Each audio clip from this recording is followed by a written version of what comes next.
Radio Westeros, Episode 84, Nymeria and the Rhoynar. Spoilers all books!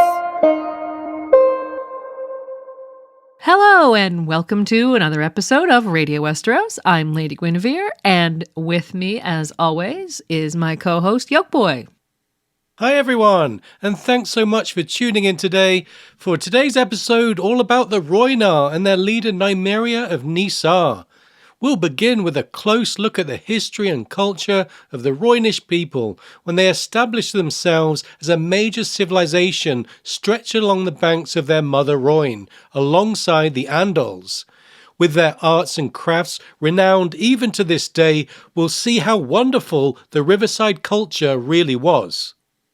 Next, things will take a twist when major changes in the Essosi political landscape see the ostensibly peaceful Rhoynar come under threat.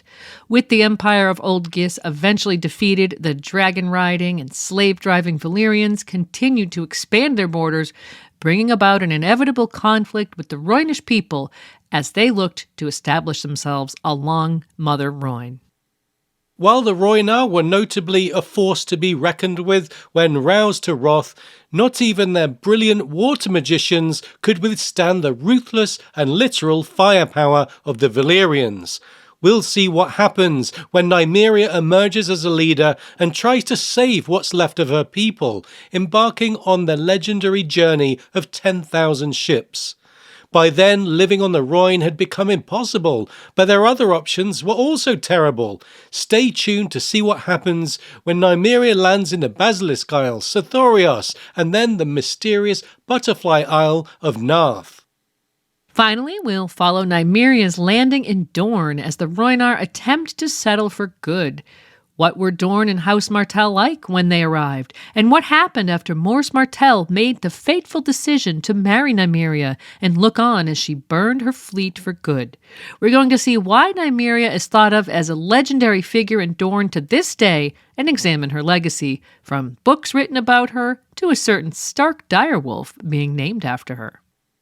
So, a packed episode today that will take you on a memorable journey steeped in the rich culture of one of the major ethnic groups of Westeros. This episode follows our recent looks at the First Men and the Andals, but if you haven't heard them, then this one will stand alone just fine. And just a quick bit of housekeeping before we start. We're delighted to announce that we have a new patron-exclusive episode available. This episode is all about giants, from their roots in mythology to their ancient history in A Song of Ice and Fire to their place in the current story with Mag the Mighty and Wig Darwin. You won't want to miss this one. Join us at patreon.com/Radio Westeros for access to giants and all our bonus content. And we're also planning further Patreon-only content for later this year, so come on and join us. Your support of just $3 per episode helps keep Radio Westeros alive during this long night as we await the winds of winter.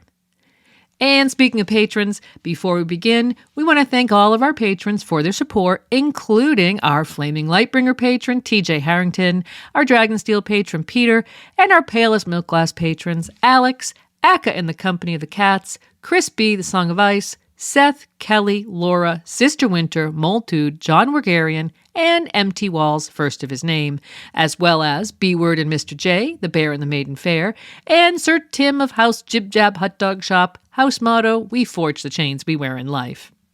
Thanks so much, everyone. We hope you enjoy the episode, so now let's get started. This is Nymeria, where the mother gathers in her wild daughter Rhoyne, but she will not reach her widest point until she meets her other daughters. At Dagger Lake, the coin comes rushing in, the Darkling daughter, full of gold and amber from the axe, and pine cones from the forest of Qohor. South of there, the mother meets Lorulu, the smiling daughter from the Golden Fields. Where they join once stood Rhoynar, the festival city, where the streets were made of water and their houses made of gold. Then south and east again for long leagues, until at last comes creeping in Seloru, the shy daughter who hides her course in reeds and writhes.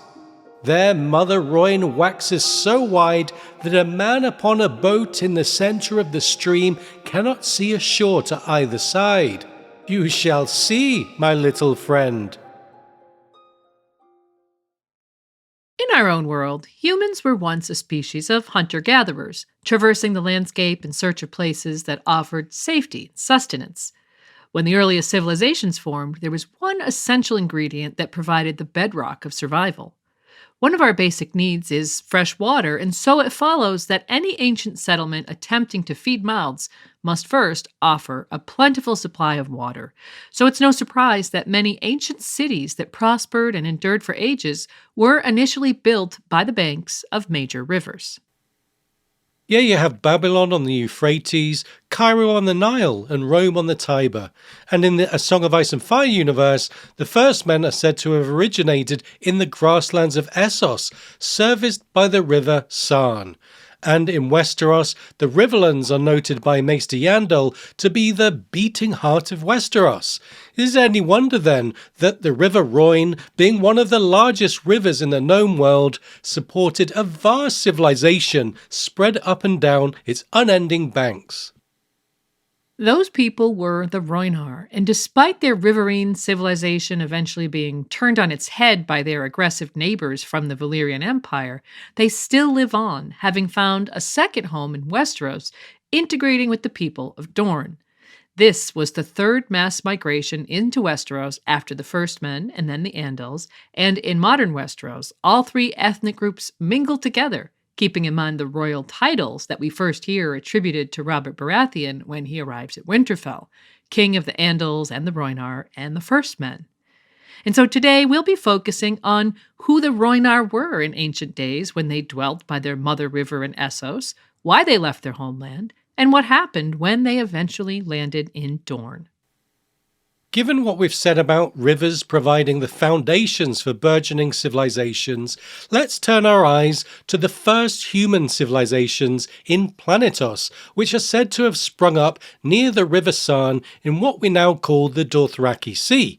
Maester Yandel teaches us, "It was here amidst these grasses that civilization was born in the Dawn Age, 10,000 years ago or more, when Westeros was yet a howling wilderness, inhabited only by the giants and the children of the forest. The first true towns arose beside the banks of the River Sarn, and beside the myriad vassal streams that fed her on her meandering course northward to the shivering sea."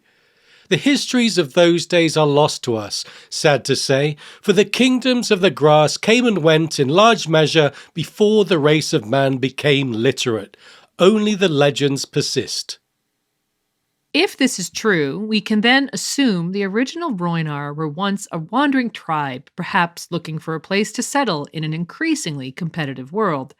Coming upon the Rhoyne, they must have felt like they'd struck gold. Not only was the Rhoyne a vital source of water, but it was large enough to support as many settlements as they could imagine, and being so vast, the river would provide a great bounty of fish and other resources for the settlers to sustain themselves with. And from a logistical standpoint, the breadth of the flowing river could also provide a strategic protective barrier, as well as offering natural transportation if they wanted to settle other locations along the river and set up trade networks. It's no wonder then that the Rhoynar seem to have found great contentment along the river, with no noted designs to expand elsewhere. Those flowing waters were the lifeblood of their civilization, and they were so thankful for this natural feature that they incorporated the Rhoyne into their religion. Just as weirwoods were viewed as essential to the followers of the old gods, Mother Rhoyne became the centre of Rhoynish culture. But before we dig into the tenets of that culture, let's first familiarize ourselves with the geography of the Rhoyne in order to get a grasp of the scale of Rhoynish civilization. The northernmost branch and origin of the Rhoyne is called the Upper Rhoyne, which begins some way south of Braavos in northern Essos. Its first main tributary, the Little Rhoyne, begins in the Velvet Hills east of Pentos, passing the ruined ancient Rhoynish city of Gohan-Drohi, which Daenerys passes with her new Khalasar when leaving Pentos, and also where Tyrion later boards the Shy Maid, embarking on his trip downriver. At the point that both these rivers merge, west of Goyan-Drohi, the Rhoyne proper begins, snaking down through western Essos, collecting tributaries with names like Noin, Coin, Luhuru and Soloru, until northeast of the present-day coastal city of Volantis, it splits off into 4 mouths, forming a great delta on the coast of the Summer Sea that's reminiscent of the giant Mekong Delta in Vietnam. The Rhoyne is a continent-spanning river akin to the Nile or the Danube, noted to be the mightiest of all rivers, and so we shouldn't be surprised when Yandri, captain of the Shy Maid, informs Tyrion that, after it gathers its final tributary, quote, "The mother Rhoyne waxes so wide that a man upon a boat in the centre of the stream cannot see a shore to either side." The settling Rhoynar therefore had plenty of room to expand along the length of the river. They no doubt started off small, but over time, having mastered river life, they began to form a powerful civilization. Maester Yendel says, fishers, traders, teachers, scholars, workers in wood and stone and metal, they raised their elegant towns and cities from the headwaters of the Rhoyne down to her mouth, each lovelier than the last. Yandel goes on to note a handful of said cities, and each seems to have had its own cultural identity. We've mentioned Goyan-Drohi, which Tyrion notes was severely ruined. He thinks the canals were choked with reeds and mud, and pools of stagnant water gave birth to swarms of flies. The broken stones of temples and palaces were sinking back into the earth, and gnarled old willows grew thick along the riverbanks. Yet Yandel informs us that once the city was a beautiful place with its groves and waterfalls. Then there was Nisar, the city of fountains, alive with song. Arnoy, with its halls of green marble, and flowery Sarmel. Sarhoy was known for its canals and saltwater gardens, and Croyane, noted by Yandel to have been the greatest Rhoynish city of all, was a festival city. Its centerpiece was the great Palace of Love, revered by the Rhoynar. As a side note, the term festival city was used by George earlier in his career in his Thousand Worlds universe, specifically his first novel, The Dying of the Light. The purpose of a so-called festival city seems to have been to offer a showcase of a specific culture, summoning people from the fringes to celebrate everything that culture had to offer. And so Croyane might have represented the pinnacle of Rhoynish culture before the Valyrian devastation. However, when Tyrion passes through Croyane on his journey south, Haldon Halfmaester says its centerpiece is no longer called the Palace of Love, but more aptly, the Palace of Sorrow. It says, all Tyrion could see was something massive rising from the river, humped and ominous. He took it for a hill looming above a wooded island or some colossal rock overgrown with moss and ferns and hidden by the fog. As the Shy Maid drew nearer, though, the shape of it came clearer. A wooden keep could be seen beside the water, rotted and overgrown. Slender spires took form above it, some of them snapped off like broken spears. Roofless towers appeared and disappeared, thrusting blindly upward. Halls and galleries drifted past. Graceful buttresses, delicate arches, fluted columns, terraces and bowers, all ruined, all desolate, all fallen. The grey moss grew thickly here, covering the fallen stones in great mounds and bearding all the towers. Black vines crept in and out of windows, through doors and over archways, up the sides of high stone walls. The fog concealed 3/4 of the palace, but what they glimpsed was more than enough for Tyrion to know that this island fastness had been 10 times the size of the Red Keep once, and 100 times more beautiful. He knew where he was. The Palace of Love, he said softly. That was the Rhoynar name, said Haldon Halfmaester, but for 1,000 years, this has been the Palace of Sorrow. And so Tyrion's glimpses of the remnants of the ancient Rhoynar world elicit a haunting sense of regret, a reminder that even the mightiest civilization will one day vanish to ghosts, broken statues and dust, bringing to mind Ozymandias, Percy Bysshe Shelley's poem about the ephemeral nature of power and civilization, which concludes, "Nothing beside remains, round the decay of that colossal wreck, boundless and bare, the lone and level sands stretch far away."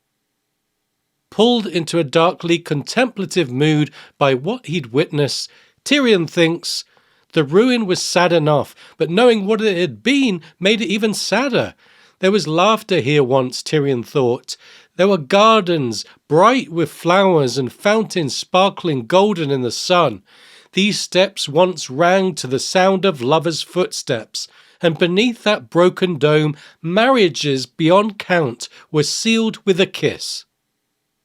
And by all accounts, Tyrion is correct in his estimations. Once the Rhoynish civilization thrived in arts and crafts and culture, and in our study of their downfall, we shouldn't forget who the Rhoynish once were, and might still be, if it were not for the interference of Valyria's conquering dragons. In its heyday, the Rhoynar boasted a network of city-states that, while being bound by blood and culture, were otherwise fiercely independent. The Rhoynish civilization had grown from its initial settlements to a true force to be reckoned with. The World Book tells us that along their banks had arisen a civilization and culture as storied and ancient as the old empire of Gis. The Rhoynar had grown rich off the bounty of their river. Mother Rhoyne, they named her. But before we explore this flourishing culture in further detail, and with the mention of Old Gis, it's worth considering what was going on around other parts of Essos in order to gain a wider perspective of the political issues facing the Rhoynar. While we don't get any sort of estimate as to the age of the Rhoynish civilization, we do know that it was thriving during the time the Andals were still residing in the northwest of Essos thousands of years ago. These two peoples living in close proximity is fascinating for a variety of reasons. Yeah, while the Andals were noted to have engaged in war with various other tribes in the area, including the Hairy Men, whom they drove out of Andalos before establishing the area as their home, the Rhoynar are described as a largely peaceful people by Andal. It says a lot about the Rhoynar during this period, then, that they apparently never came into large-scale conflict with the Andals. One would imagine that the Andals, having settled and spread around Andalos, drawing cultural inspiration from their new religion called the Faith of the Seven, would make frightening neighbors. However, as far as history informs us, the Rhoynar did not fight wars with the Andals. Admittedly, one factor is that the Andals chose to fight among themselves in a fractured land of petty kingdoms. But otherwise, the takeaway is that the Rhoynar, whilst being passive to some extent, were then a sprawling civilization viewed as too large to be messed with. Yandel tells us that the Rhoynar could be formidable when roused to wrath, as many a would-be Andal conqueror learned to their sorrow. So it seems that after some ill-advised attempt to test the Rhoynish resolve, the Andals soon learned that such machinations would only lead to defeat. Given that the Andals up sticks across the narrow sea anywhere from between 2,000 and 6,000 years before the start of the main story, having settled in Andalos for ages before that, we can surmise that these two people spent thousands of years in close proximity. Little did either know that their futures lay side by side in Westeros. Just as the Andals were ultimately content to respect the Rhoynish borders, the Rhoynar never sought to expand westward. The central reason for their lack of ambition to conquer surrounding areas was that they were culturally bound to their sacred river, Mother Rhoyne, content to reside along her banks in relative peace. So, if there was little tendency for conflict between the two civilizations, who were both well populated and more than capable of conquest, then what did their relationship look like? One interesting aspect to this history is that it seems likely that the Rhoynar taught the Andals how to work iron, which becomes a hugely significant point in Westerosi history further down the timeline. While the World Book tells us the first civilization to work iron was an ancient grassland culture called the Nymeria, the Rhoynar were also noted for their craft. Whether the Nymeria tidbit alludes to a Rhoynar origin story or the skill of ironworking was passed on to the Rhoynar by their ancient neighbors in the grasslands, or if the Rhoynar developed ironworking independently, remains a mystery. But what we can be certain of is the fact that at one stage in ancient times, the Rhoynar excelled at the craft of ironworking, while other budding civilizations were lacking this important knowledge. Yeah, not only did the first men seem to lack ironworking technology when they emigrated to Westeros, but there are significant hints that both the Andals and the Valyrians learned the craft from the Rhoynar. While the more pious version of history declares that the Andals gained this invaluable knowledge from the Seven in some divine moment of teaching, Yandel notes, the Rhoynar were already an advanced civilization at this time, and they too knew of iron, so it takes only the study of a map to realize that the earliest Andals must have had contact with the Rhoynar. The Darkwash and the Noin lay directly in the path of the Andals' migration, and there are remnants of Rhoynish outposts in Andalos, according to the Norvoshi historian Doro Galathis. And it would not be the first time that men learned of the working of iron from the Rhoynar. And so the notion that the Rhoynar might have taught their neighbors how to forge improved weapons seems to be well documented and perhaps indicates that they were a trusting people, comfortable sharing knowledge with their neighbors. While we might scoff at the Rhoynar's naivete here, the historical accounts are so vague we cannot be sure of the precise timing or circumstances, and we're left to wonder if there was essential knowledge flowing the other way in exchange. Perhaps the Rhoynar hoped that with iron swords the Andals might clear out some bothersome tribes that lay between them. It's impossible to say, but interesting to speculate. Regardless, what's certain is that the Andals saw the value of ironworking and refined the craft to forge formidable blades that easily outmatched the cast bronze equivalents of earlier cultures. Although the Andals began testing these improved weapons on each other as their petty kings vied for power, eventually the expertise would become essential when they were faced with the daunting task of gaining a foothold in a Westeros thickly populated by first men. By then, the Andals had advanced from iron to steel, creating far superior weapons to the swords wielded by the First Men, who were, by and large, still in their Bronze Age.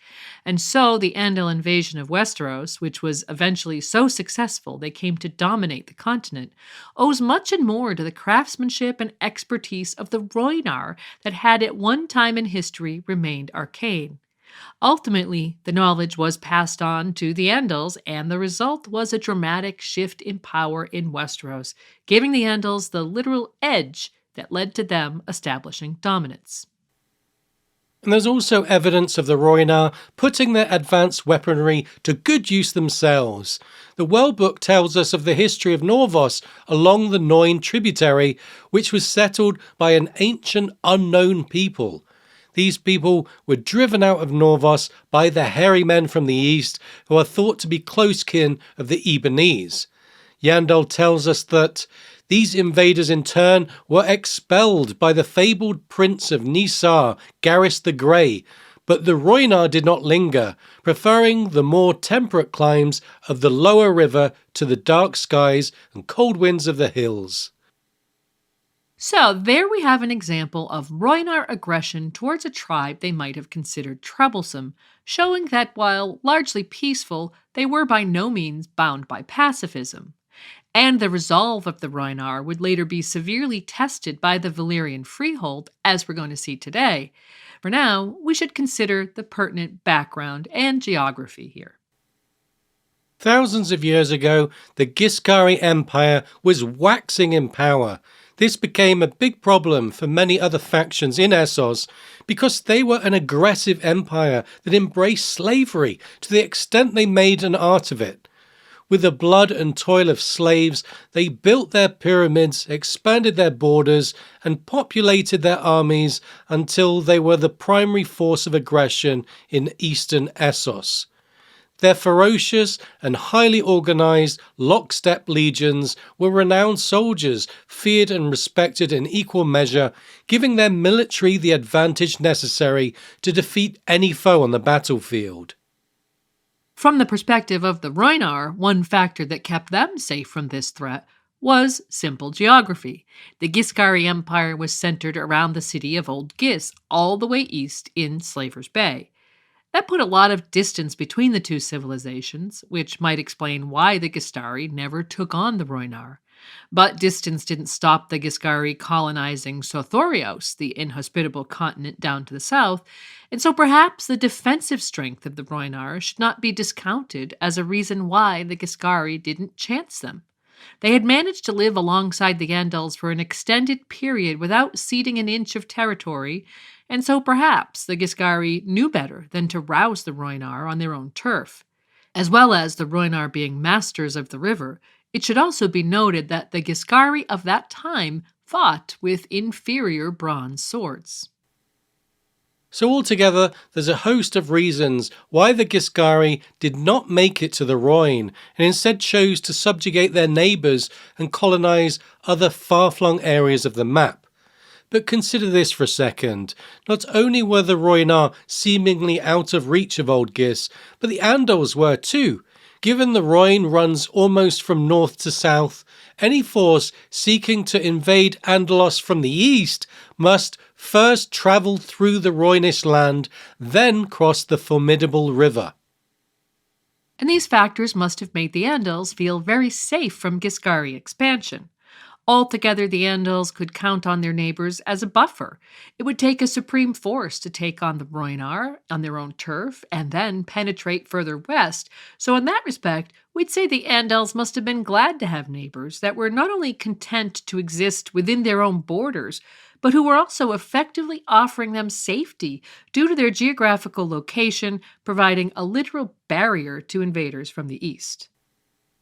But as Old Gis reached the pinnacle of their power, somewhere in the very vague timeline of 5,000 to 8,000 years ago, the fate of Essos changed dramatically when an ostensibly harmless race of shepherds on the peninsula of Valyria found, or perhaps engineered, dragons, and subsequently learned to tame them.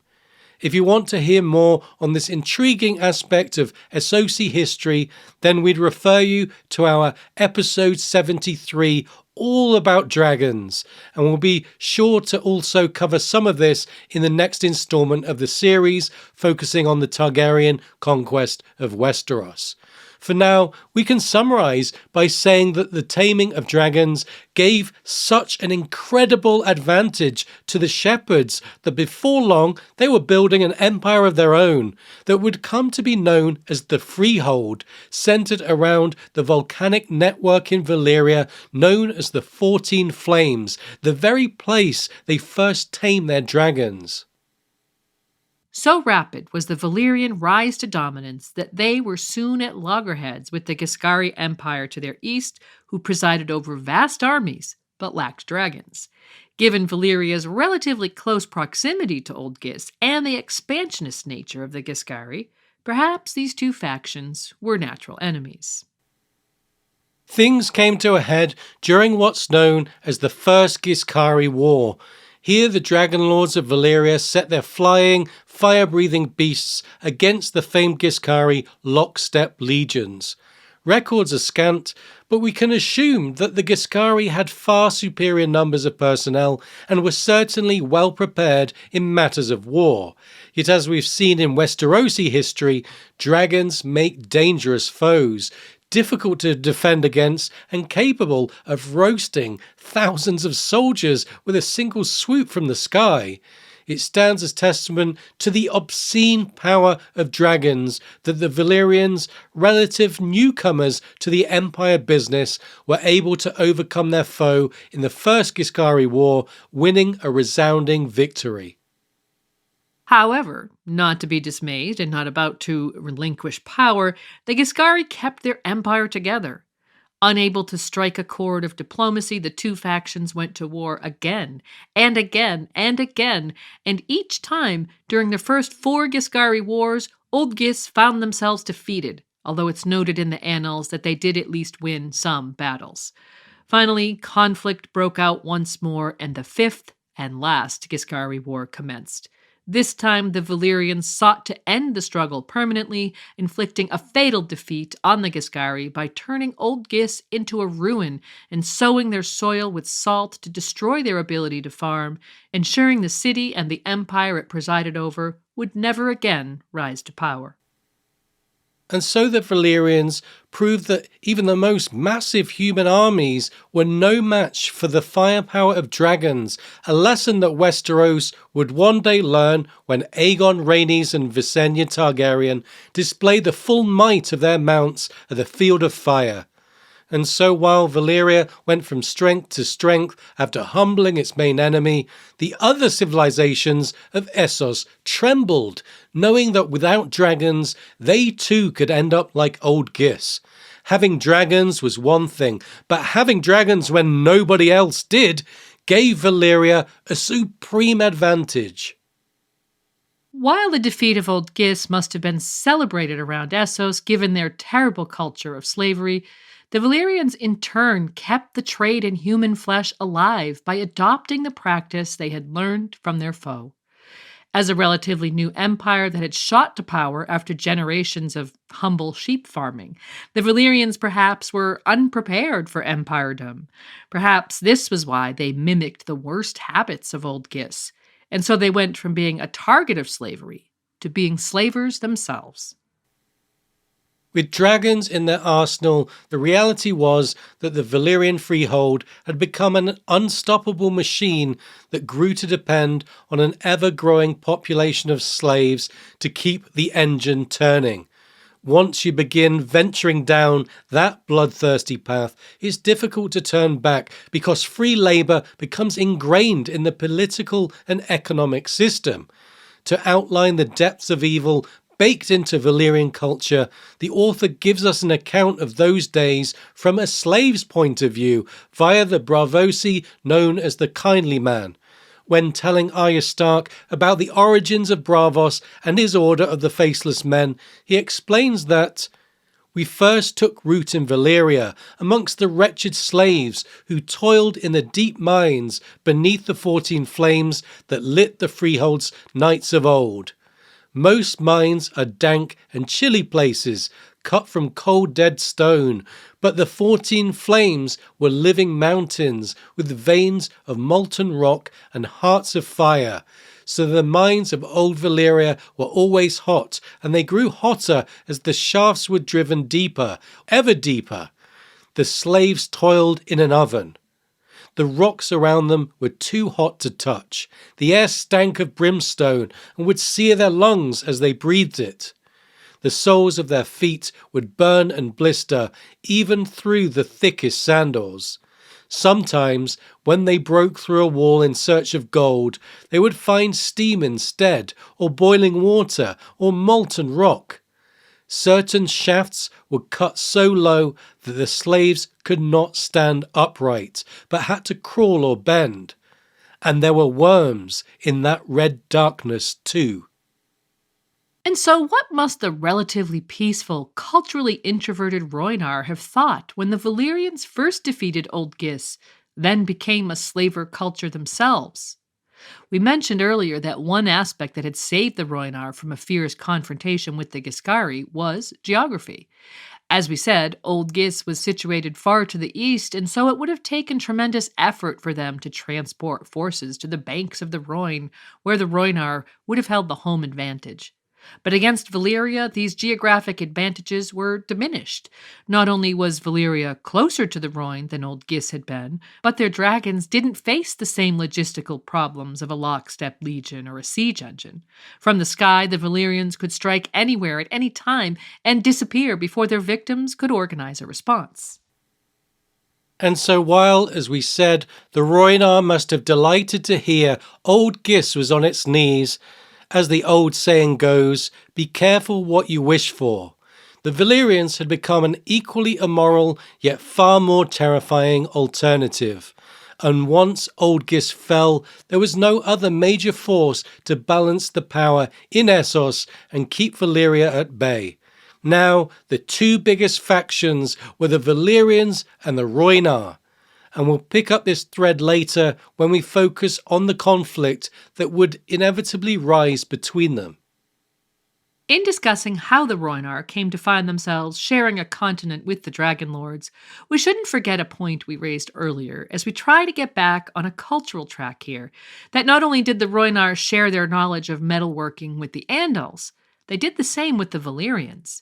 Yandel states, "It is said that the Valyrians learned the art of ironworking from them as well, although the Valyrians eventually surpassed them."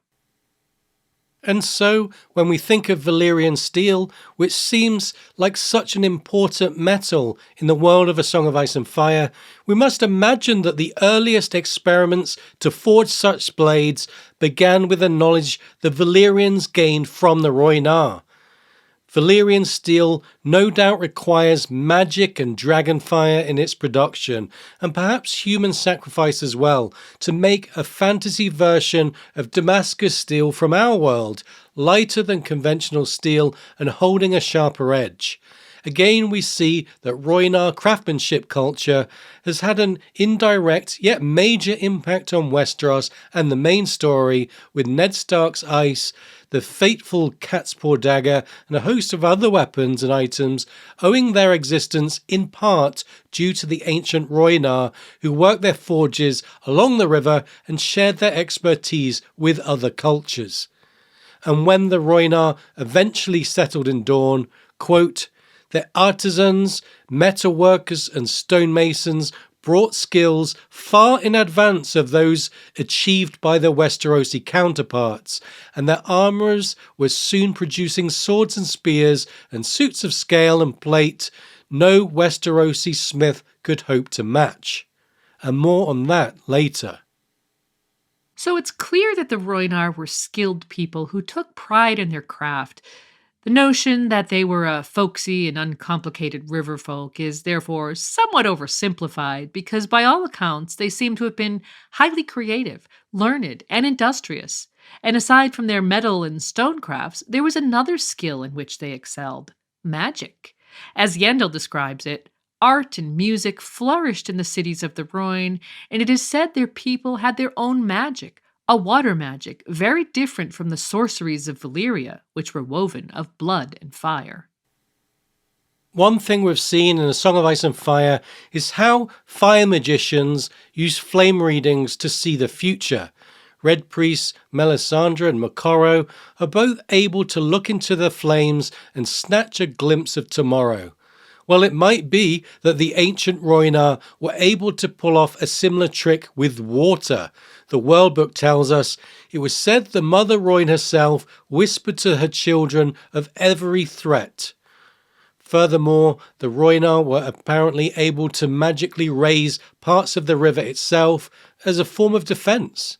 It says their cities were protected by watery walls that would rise to drown any foe.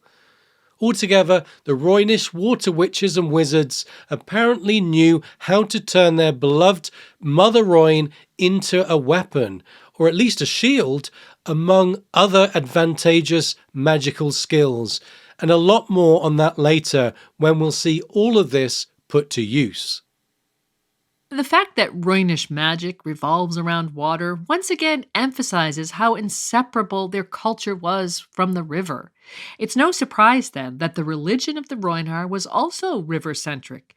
As Princess Arianne says to Eris Okar in the Queenmaker chapter of A Feast for Crows, the mother in their songs is not our mother, but Mother Rhoyne, whose waters nourished them from the dawn of days. And so it seems the mother in ancient Rhoynish terms is an incarnation of the river itself. There's also a mention of lesser gods, specifically the Crab King and the Old Man of the River, the latter of which refers to sacred giant river turtles viewed as consorts to Mother Rhoyne herself. When the Long Night occurred around 8,000 years ago in Westeros, its terror even reached as far as the Rhoyne, leading to the Rhoynar speculating if their crab and turtle gods caused the disharmony. Yandel says, Lomas Longstrider, in his wonders made by man, recounts meeting descendants of the Rhoynar in the ruins of the festival city of Croyan, who have tales of a darkness that made the Rhoyne dwindle and disappear, her waters frozen as far south as the joining of the Soloru. According to these tales, the return of the sun came only when a hero convinced Mother Rhoyne's many children, lesser gods such as the Crab King and the Old Man of the River, to put aside their bickering and join together to sing a secret song that brought back the day. As well as religious beliefs that gave the Rhoynar a unique identity, they were also cultural traditions that defined who they were. One of their central tenets was equality between men and women. While, for example, the first men and the Andals primarily practiced male primogeniture and had corresponding patriarchal traditions, the Rhoynar were different. Men and women warriors would fight side by side on the battlefield, and each independent city under the Rhoynish banner was led by either a prince or princess. Yandel concludes that amongst these river folk, women were regarded as the equals of men. And so we can see in this sense they were culturally progressive. The same can be said of their views on homosexuality, which was widely accepted and not stigmatized. And of course, these values were carried with them to Westeros when they landed in Dorne, which we'll see later. Finally, having discussed the culture and history of the Rhoynar, we should mention their appearance. Although it's difficult to describe the ancient Rhoynar, given they settled the river thousands of years ago, we can surely take a large clue from the description of the salty Dornishmen. Maester Yandel says the salty Dornishmen of the coasts, dark-haired and lithe and olive-skinned, have the queerest customs and the most Rhoynish blood. And it's later noted in the World Book that there's a potential historical link between the Rhoynar and the people of Myr due to the similarity of their appearance. The World Book states, the Myr men are believed by certain maesters to be akin to the Rhoynar, as many of them share the same olive skin and dark hair as the river people, but this supposed link is likely spurious. Finally, to give an impression of their soldiers, Yandel describes the Rhoynish warrior with his silver-scaled armour, fish-head helm, tall spear, and turtle-shell shield. And so there we have an image of the Rhoynar who populated their riverbanks for thousands, if not tens of thousands of years, concentrating on their arts and craft rather than engaging in large-scale war or seeking to expand their borders. These people were shaped by the Rhoyne, living off the bounty and protection of the river and thriving to become one of the largest and most successful populations in the known world. However, history has shown us that no civilization lasts forever, and so in the next segment we'll consider how the rise of Valyria signaled the beginning of the end for the Rhoynish civilization beside their sacred river. As those first Valyrian outposts grew into towns and those towns into cities, however, some Rhoynar came to regret the forbearance of their fathers. Amity gave way to enmity, particularly upon the lower river where the ancient city of Sarmel and the walled Valyrian town Volmon Theris faced each other across the waters, and on the shores of the Summer Sea where the free city of Volantis soon rivaled the storied port of Sarhoy, each of them commanding one of Mother Rhoyne's 4 mouths. Picking up where we left off in the discussion about the rise of Valyria, there came a point following the fall of Old Gis where Valyria and the Rhoynar were the 2 largest civilizations in western Essos. But whereas the Rhoynar were more than satisfied to exist along the banks of their great river, the Valyrians adopted an aggressive policy of expansionism. As such, Valyrians began to explore other parts of Essos in the hopes of founding city-states that would add to their might. Obviously, they needed to settle good land near fresh water, and so the River Rhoyne must have seemed as appealing to them as it had to those early Rhoynish settlers thousands of years prior. And sure enough, the Valyrians decided that those vast riverbanks were the perfect place to establish new outposts. In our recent episodes on the Children of the Forest and the First Men, we discussed the uncomfortable dynamics between settlers and native populations that George was commenting on in the original migration. The native children of the forest initially welcomed the waves of First Men settlers in the belief there was room enough for all and that a peaceful coexistence was possible. In the end, though, both parties had different needs that brought them into conflict, and as the First Man began to expand, the native culture was threatened, leading to a clash of cultures and ultimately widespread war. And George echoes similar dynamics in his portrayal of Valyrian expansion into Rhoynar territory. Yandel tells us that when adventurers, exiles, and traders from the freehold of Valyria began to expand beyond the lands of the Long Summer in the centuries after the fall of the empire of Old Gis, the Rhoynish princes embraced them at first, and their priests declared that all men were welcome to share the bounty of Mother Rhoyne.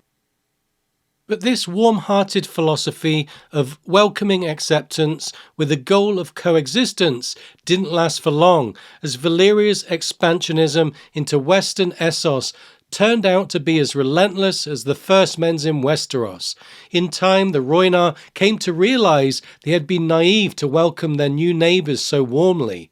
The tiny Valyrian settlements along the Rhoyne began to grow and soon became bustling towns that then became cities. Before long, the plentiful space between the Rhoynar and the Valyrians along the river was populated by ever-growing numbers of incomers, bringing both cultures together side by side.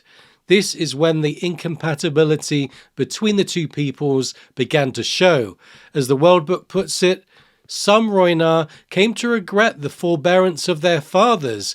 Amity gave way to enmity. The areas in the far south were the most troubled. The Valyrians settled a town called Volantheris along the west bank of the Rhoyne, opposite the Rhoynar city of Sarmel. When the Valyrians built a wall around their city, in contrast to Sarmel's open beauty, alarm bells must have rung for the locals. Thinking back to the Children of the Forest situation with the First Men, the initial friction came from the fact that the native populations required forests and the newcomers required farms. On a basic existential level, the two factions had opposing needs, perhaps making conflict inevitable. But the final spark of war came from something more cultural.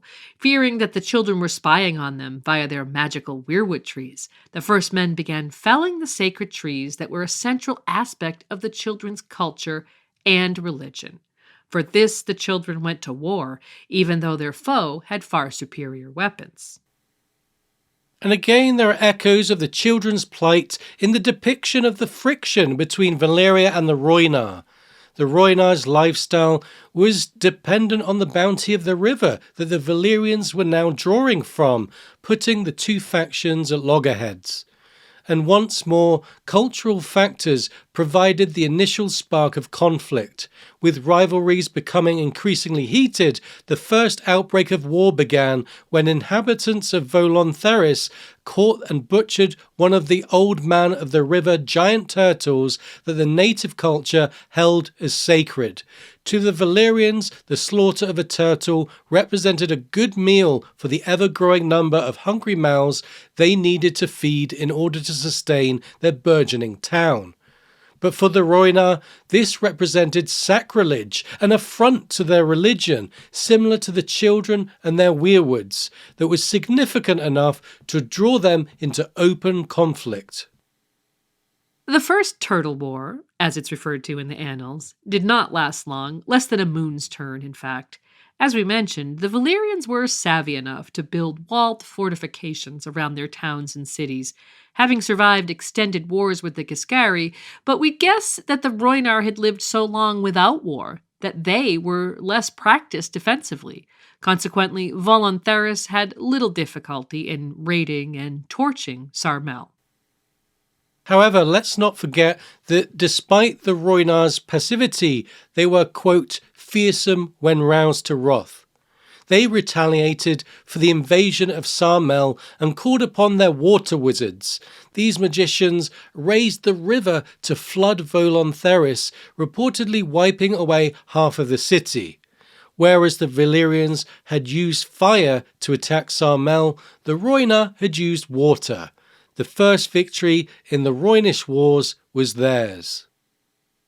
Nevertheless, the war was short, and though none is noted, we wonder if there was any attempt at diplomacy between the two factions.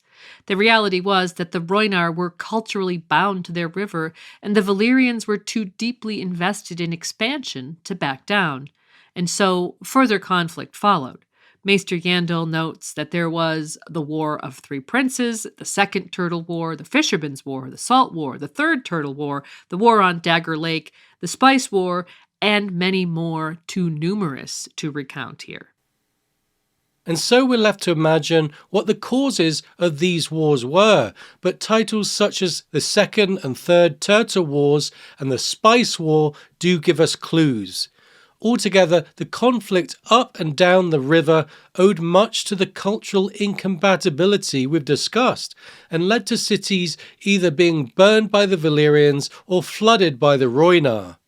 But while the First Turtle War might serve as a vague indication as to how these wars were fought, one key difference noted by Yandel is that the Valyrians eventually gained the upper hand, quote, emerging as victors more often than not.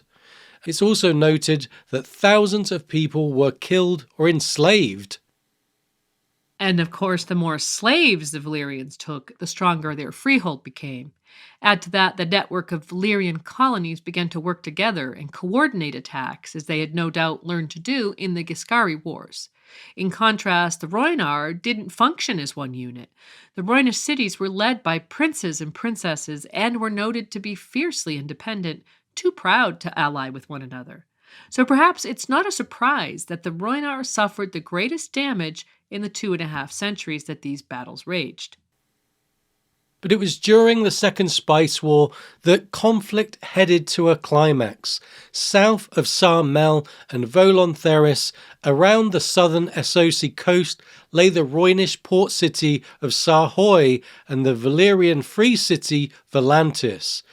Each was built on a separate mouth of the Rhoyne, and the two cities were steeped in rivalry. Yandel tells us that things took a dramatic turn when 3 Valyrian dragonlords joined with their kin and cousins in Volantis to overwhelm, sack and destroy Sarhoy, the great Rhoynar port city upon the summer sea. The warriors of Sarhoy were slaughtered savagely, their children carried off into slavery, and their proud pink city put to the torch. Afterward, the Volantines sowed the smoking ruins with salt so that Sarhoy might never rise again. And so the Valyrians really upped the ante here. Not satisfied with a victory, they attacked in full force, enslaved children, and destroyed Sarhoy for good. Here they didn't just fight as a colony, but called upon the might of the freehold to unleash terror. Finally, dragons had entered the fray. In the Volantis section of the World Book, we see the long-term consequences of that dragon power. Yandel says, though the dragonlords of Valyria won the victory, it's rightly said that Volantis was the principal beneficiary. Sarhoy remains in ruins to this day, a desolate and haunted place, whilst Volantis, with its long bridge and black walls and huge harbor, ranks amongst the great cities of the world. Shocked by the no-holds-barred attitude of their foe, devastated by the ruin of one of their most beautiful cities, and fearful of further enslavement, the Rhoynar finally joined forces in the hopes they could defend their land together and drive out the Valyrians. Prince Garin of Croyan declared that we shall all be slaves unless we join together to end this threat. The other Rhoynish leaders agreed to the alliance, although there was one dissenting voice. Princess Nymeria of Nisar was of the opinion that the war was unwinnable now that dragons were part of the equation, although the other princes paid no heed and overruled her. given Nisar's own warriors dedicated themselves to the alliance, Nymeria eventually joined her strength to the common cause. But it's an interesting detail that even at this very early stage, Nymeria might have been planning to migrate, as the Andals had done with great success. It would be extremely interesting to know what her early plans were, but alas, we're left to guess. As the one who had inspired the Great Alliance, Prince Garin rose to a role of leadership. He gathered the might of the Rhoynar together in Rhoynar, fielding the largest army in Essos that's said to have boasted 250,000 men. This brings to mind real-world history when Caradicus joined the British tribes together in the 1st century AC in order to fend off the legions of the Roman invaders. And in story, we might think of free folk leader Mance Rayder uniting his people north of the Wall. It seems Garin's great plan was to go all in with one huge army and stay in close proximity to the river where water magic could be utilized to nullify the threat of Dragonflame. The problem was, given he'd gathered every man of fighting age together, if they were defeated, the Rhoynish civilization would be on its knees. He must have felt this was a risk worth taking, the only way in which the Rhoynar could defeat Valyria. Once Garin had assembled his host, he split it into 3 parts. One army marched down the eastern bank of the river, another did the same on the west bank, and the final group crewed a huge fleet of war galleys that scoured the waters in between. Garin's plan was to march and sail southward in unison, destroying any Valyrian settlements along the way. And the quest began successfully enough. First, Garin overwhelmed a 30,000-man Valyrian army and took Celoris by storm. Next, he took Valasar, using similar methods, gathering momentum with his second successive victory. The third victory came at Volontheris, the city that had sparked the First Turtle War hundreds of years prior.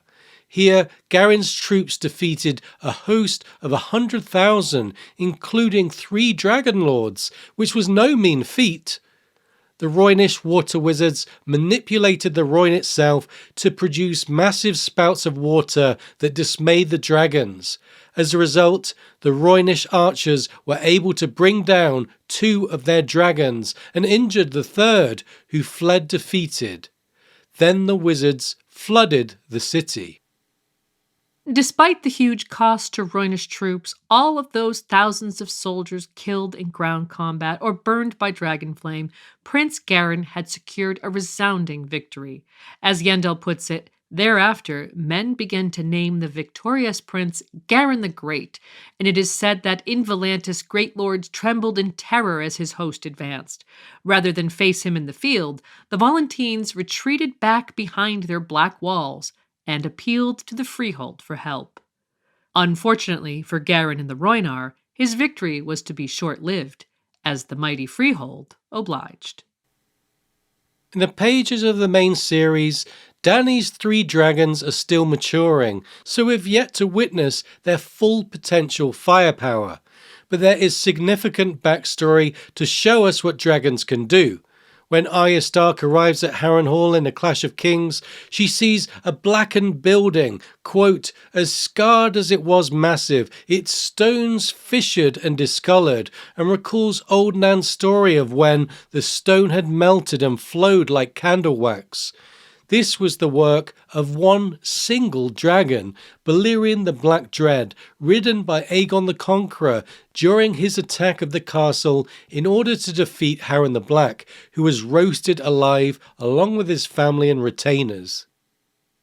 And so imagine the scene when the Valyrian freehold answered Volantis' distress call by sending not 1, not 3, but 300 dragons to take on the Rhoynish army. While Balerion might be the largest and fiercest dragon since the conquest, capable of bathing whole towns in shadow when soaring above them, there may have been dragons as large or larger belonging to the freehold. You'd imagine among a flight of dragons boasting numbers of 300, there were dragons of all shapes and sizes, and bear in mind that this was Valyria in its heyday, and that those dragonlords probably had advanced knowledge on dragon rearing and control that might have been partially lost since the Doom. If the Rhoynar had assembled one of the biggest armies of all time, Valyria was now unleashing an attacking force barely imaginable in response.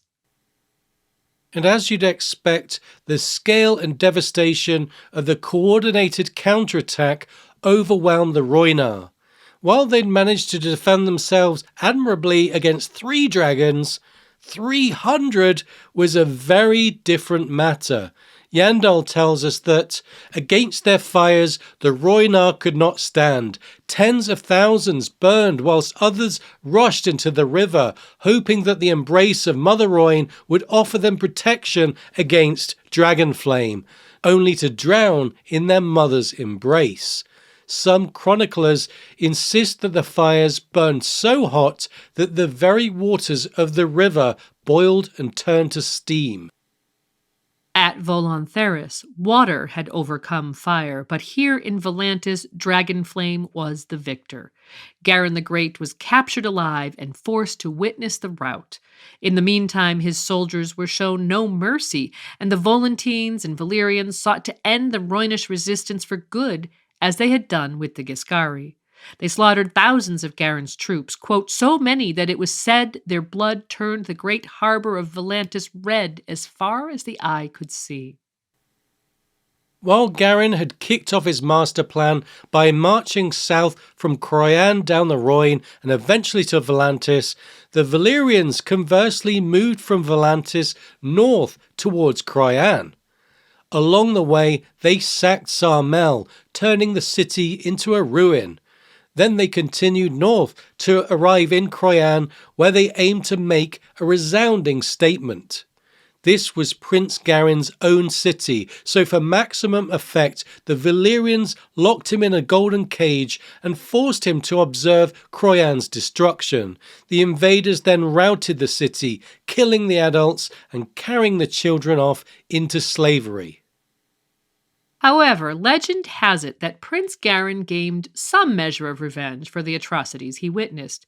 Yandel tells us that the prince, it is said, called down a curse upon the conquerors, entreating Mother Rhoyne to avenge her children, and so, that very night, the Rhoyne flooded out of season and with greater force than was known in living memory. A thick fog full of evil humors fell, and the Valyrian conquerors began to die of grayscale. And the destruction of Croyan links to the main story in several ways. First, there's the ruin of the once great city we discussed in the last segment, which is given exposition when Tyrion Lannister travels down the Rhoyne.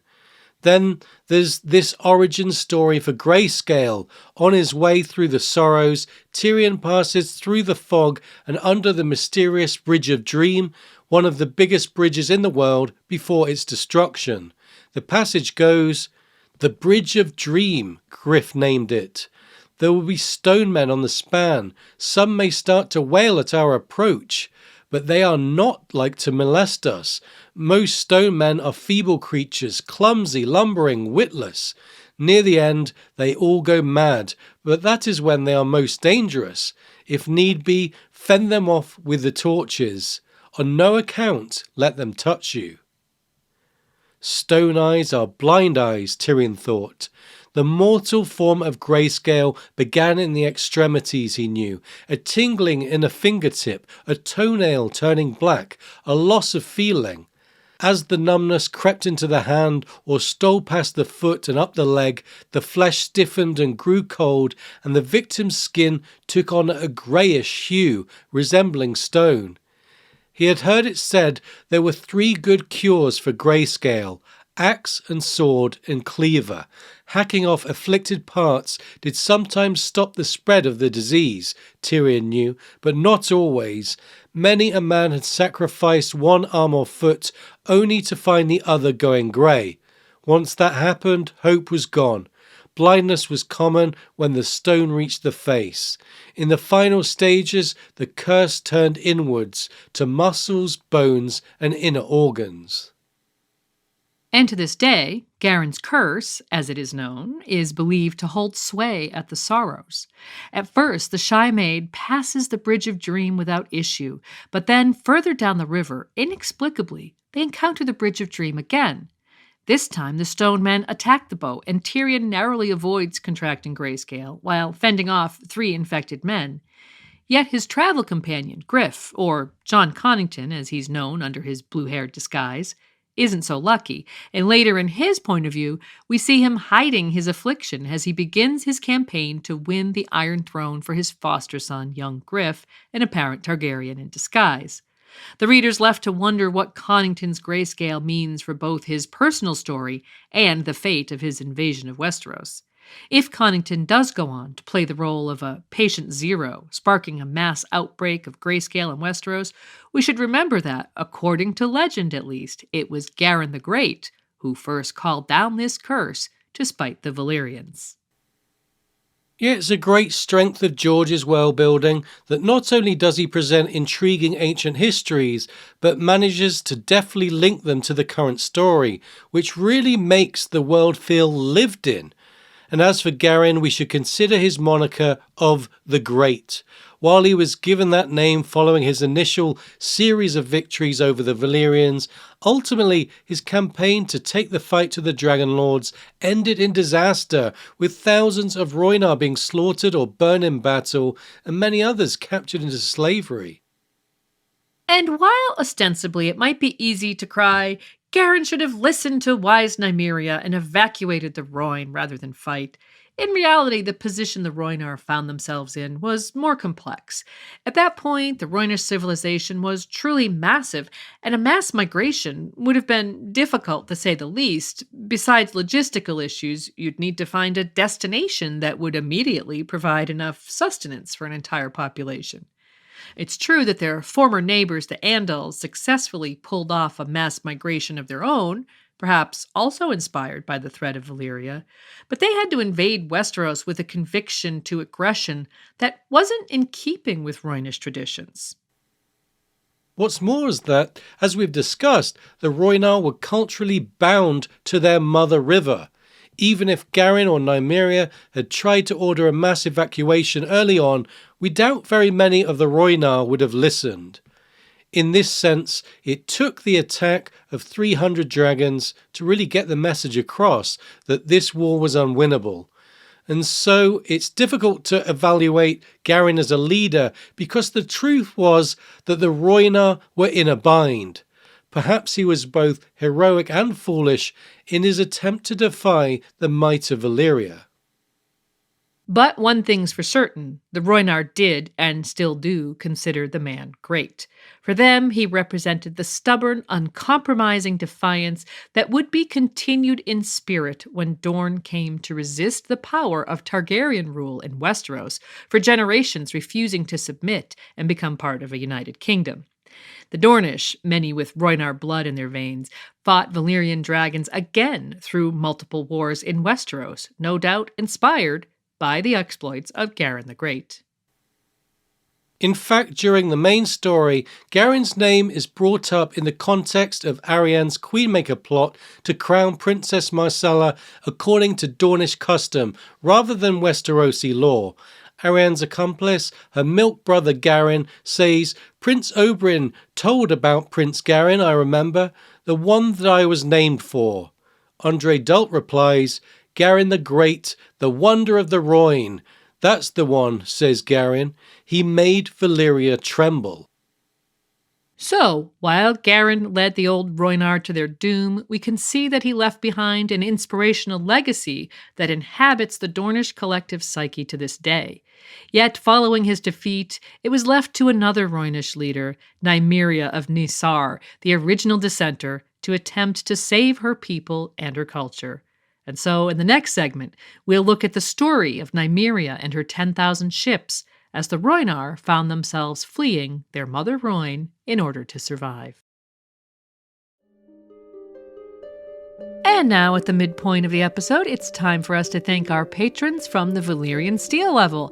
Thanks to Aileen, Akiva of House Hunt, Oxheart, Blithe Spirit, Archmaester Kobe of the Higher Mysteries, Cabot the Unfrozen, David Dean, James K., Lord Sosa and his faithful canine companion Theoden, Jill, J.M., Herbert Westeros, the Miskatonic Maester, Casey, Lady Silverwing, Infandaris the Unspeakable Terror, Maester Paul Capuano, Mark, Boss, Schwartz the Black, the Sithorian, Sally, Tristis Lurian, Wild Child of the Wolfswood, Tim, Magnar of Hustan, W, Sword of the Evening, and Lady Direliz of Castleknocky, the Alpha Patron. G'day listener, my name is Duncan, better known as Valkyrist in the Ice and Fire fandom, and I have an exciting announcement to make. I've written a book. It's called Notes from the Citadel, the philosophy and psychology of A Song of Ice and Fire. It represents over a decade of writing and talking about this series, having grown out of conversations in forums, podcasts, and fan conventions, as well as my own background in literary analysis and research. The book covers a range of topics, from George R.R. Martin's postmodern approach to the fantasy genre, to the effects of patriarchy, feudalism, and war upon his characters. The phenomenological significance of the others, the metaphysical implications of the three-eyed crow, and the epistemic skirmishes of the Ice and Fire fandom are also investigated. The analysis combines academic scrutiny with a fervent adoration for Martin's work. While the night may be long, and the wait between books grueling, these essays offer a wealth of new insights, granting veteran fans a fresh appreciation and understanding of Martin's story, characters, and writing. Notes from the Citadel will be released on April 16th, and is available in both ebook and paperback. You can find it by clicking the link in the episode show notes, or by searching Notes from the Citadel on Amazon. I hope you enjoy it. Thank you, and on with the show. Higher on the Rhoyne, in Nisar, Princess Nymeria soon received the news of Garen's shattering defeat and the enslavement of the people of Croyane and Sarmel. The same fate awaited her own city, she saw. Accordingly, she gathered every ship that remained upon the Rhoyne, large or small, and filled them full of as many women and children as they could carry, for almost all the men of fighting age had marched with Garen and died. Down the river, Nymeria led this ragged fleet, past ruined and smoking towns and fields of the dead, through waters choked with bloated, floating corpses. To avoid Volantis and its hosts, she chose the older channel and emerged into the summer sea where once Sarhoy had stood. Having defeated the Rhoynish army at Volantis with their 300 dragons, then sacked the southern cities of Sarmel and Croyan, enslaving thousands of unfortunate captives, the Valyrians looked to continue their onslaught upriver. And the next significant Rhoynish settlement to the north was the city of Nisar, where the Rhoyne meets the Noyne. Nisar was governed by Princess Nymeria, who had stayed in her city during the conflict. When news of Garen's defeat reached Nisar, she faced a great dilemma. Would she remain in her city beside the Rhoyne and fight a losing battle until her last breath, or would she uproot the remaining Rhoynar and take them away from their beloved river on a journey to nowhere? Wanting to save her people, Nymeria chose the latter option. Most of the Rhoynish men of fighting age had died in Garen's army, so the remaining population was mainly comprised of women and children. She gathered every ship and floating vessel she could find to create a ragtag fleet known to history as the 10,000 ships. Keeping the boats together, Nymeria filled them with her people and set off down the river in a manoeuvre somewhat reminiscent of the British evacuation of Dunkirk during the Second World War, using any vessel available to transport a massive number of people to safety. However, with the Valyrians on the front foot, safety for Nymeria's fleet was by no means guaranteed. They began by navigating the Rhoyne, no doubt picking up extra vessels and Rhoynish citizens as they went. The World Book tells us, Down the river, Nymeria led this ragged fleet, past ruined and smoking towns and fields of the dead, through waters choked with bloated, floating corpses. To avoid Volantis and its hosts, she chose the older channel and emerged into the summer sea where once Sarhoy had stood. And so Nymeria left a great city behind. In A Dance with Dragons, when Tyrion sees Nysa, we get this description. The island fell away behind them. Tyrion saw ruins rising along the eastern bank, crooked walls of fallen towers, broken domes and rows of rotted wooden pillars, streets choked by mud and overgrown with purple moss. Another dead city, 10 times as large as Goyan Drohi. Turtles live there now, big bone snappers. Then, through the twisted, half-drowned trees and wide wet streets, he glimpsed the silvery sheen of sunlight upon water. Another river he knew at once, rushing toward the Rhoyne. The ruins grew taller as the land grew narrower, until the city ended on a point of land where stood the remains of a colossal palace of pink and green marble, its collapsed domes and broken spires looming large above a row of covered archways. Tyrion saw more snappers sleeping in the slips where 100 ships might once have docked. He knew where he was then. This was Nymeria's palace, and this is all that remains of Nysa, her city. Saying goodbye to her beautiful palace and home must have been an agonizing decision, only trumped by leaving her sacred river behind. But Nymeria was focused on survival at all costs, and so led her people away from the Rhoyne and into the summer sea. Settling anywhere in western Essos would have been too dangerous, as the reach of the dragonlords was long, and so Nymeria and her fleet risked the dangerous ocean waters. While legend tells us of the 10,000 ships, scholars at the Citadel question that number. Beldekar, in his tome History of the Rhoynish Wars, estimated there were 1,000 ships, and other scholars offer other numbers. But although the truth is that amid the chaos there was never a true count of numbers, what's certain is that many of the vessels in the fleet were built for the river and not comfortable on the waves. Yandel says, most were river craft, skiffs and pole boats, trading galleys, fishing boats, pleasure barges, even rafts, their decks and holds crammed full of women and children and old men. Only 1 in 10 was remotely seaworthy, Beldekar insists. And so Nymeria had transported her people from one desperate situation to another. It's said that during the first storm the fleet encountered, 100 ships met their doom. Other vessels couldn't keep up the pace and were left floundering behind. And all of this struck terror into the hearts of a people who had lived quiet lives along the river for generations. Some turned back to the Rhoyne in search of safety, only to be captured by Volantene slavers. The Rhoynar found themselves truly trapped between a rock and a hard place.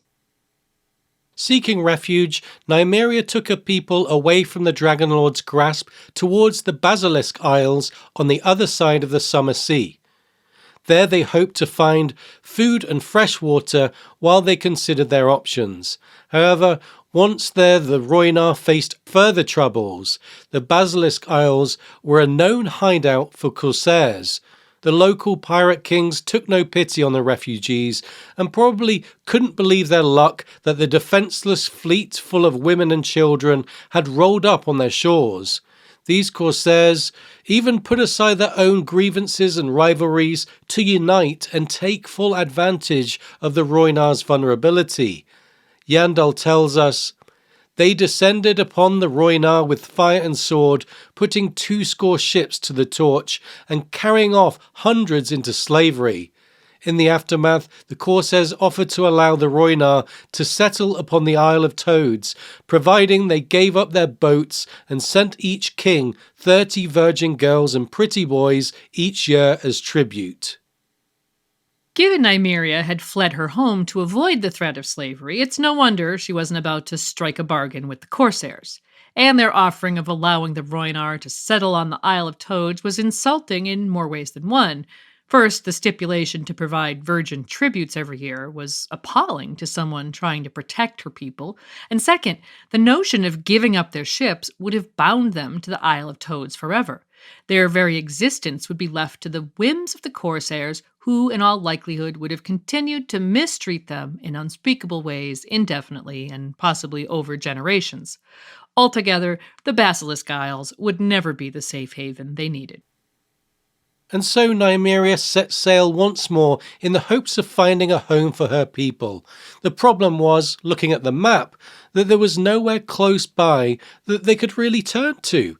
To the north was Valyria, with its mines full of toiling slaves, and so naturally Nymeria looked south, and what lay there was the notoriously inhospitable continent of Sothorios.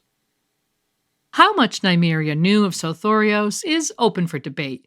On one hand, the Rhoynar were an introverted culture, content by their river that might not have had explorers of their own. But on the other, as the princess of a large, cultured city, we'd expect that Nymeria was highly educated and privy to worldly information.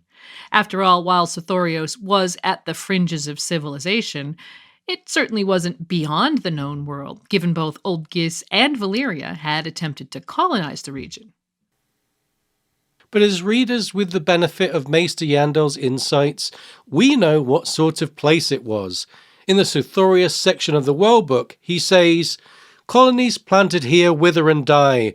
Only Zamatar endured for more than a generation, and today even that once great city is a haunted ruin, slowly being reclaimed by the jungle. Slavers, traders, and treasure hunters have visited Sothorios over the centuries, but only the boldest ever venture far from their coastal garrisons and enclaves to explore the mysteries of the continent's vast interior.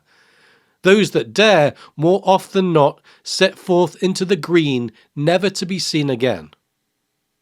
Yandel also walks us through the host of dangers native to the continent. In a discussion about local diseases, he states, blood boils, green fever, sweet rot, bronze pate, the red death, grayscale, brown leg, worm bone, sailor's bane, pus eye, and yellow gum are only a few of the diseases found here, many so virulent that they've been known to wipe out whole settlements.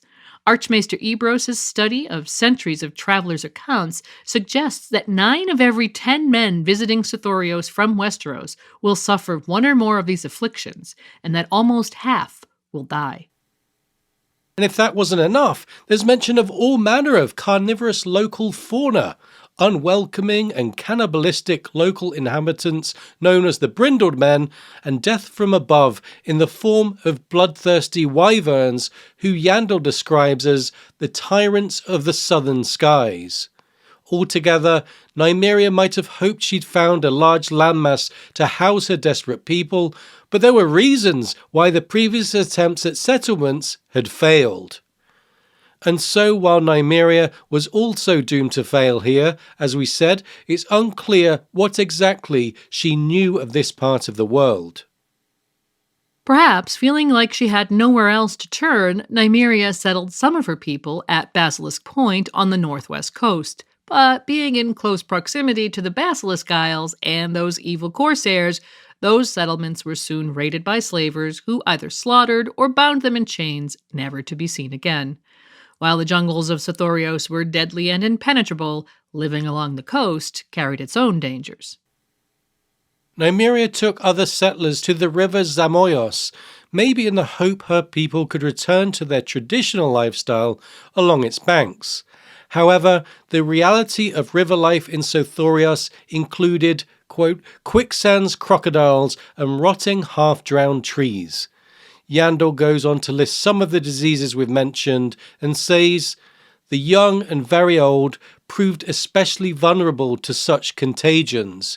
Even to splash in the river was to court death, for the Zamoyos was infested with schools of carnivorous fish and tiny worms that lay their eggs in the flesh of swimmers.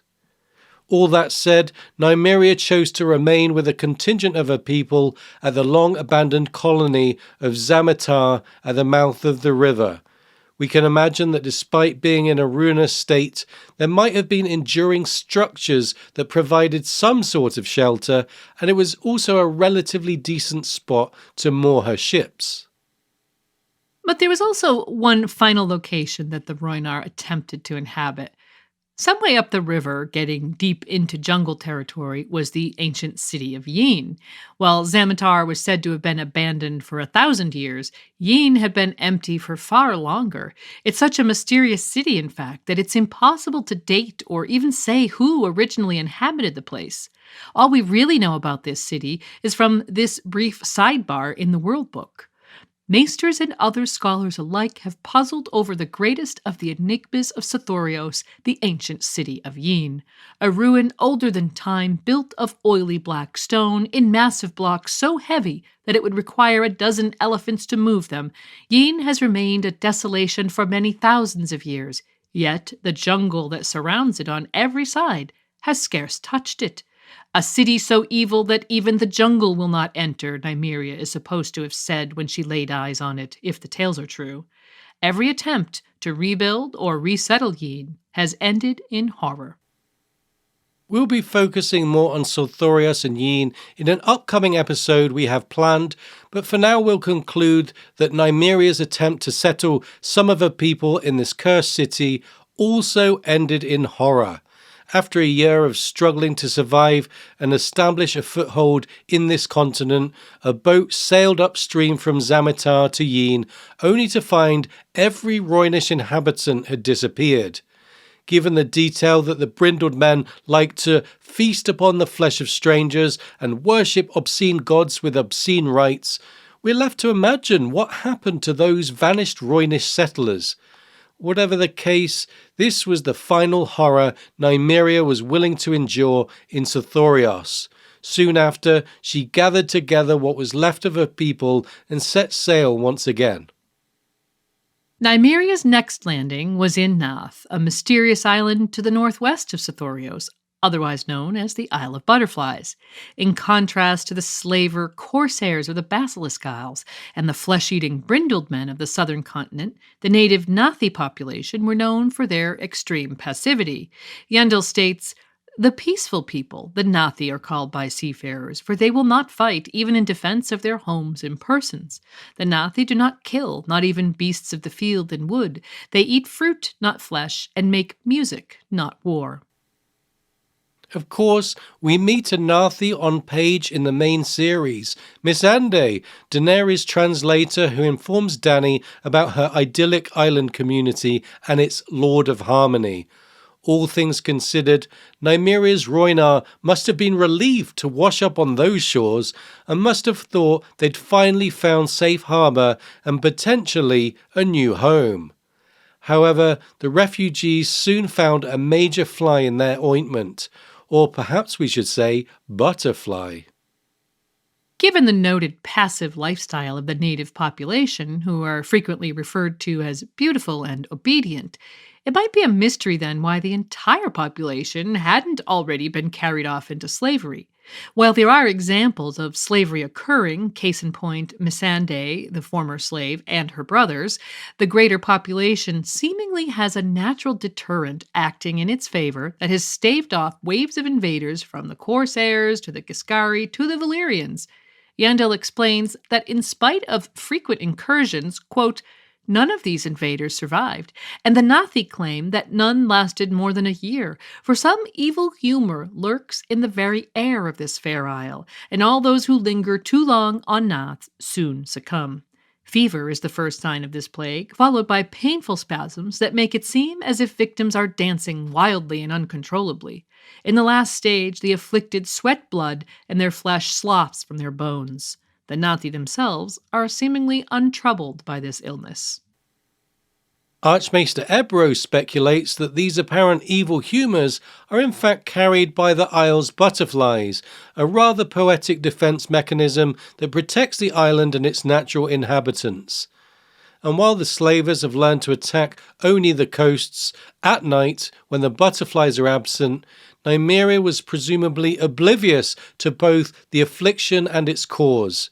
residing on the island, it wasn't long before, quote, the god that protects that strange land began to strike down the newcomers by the score with a nameless mortal illness, driving them back to their ships. And so it seems the Lord of Harmony was less welcoming than the peaceful people of Narth. Continuing west, Nymeria's next stop was at the Summer Isles. While the Summer Islanders didn't offer any threat themselves, they also didn't provide the welcome Nymeria would have hoped for.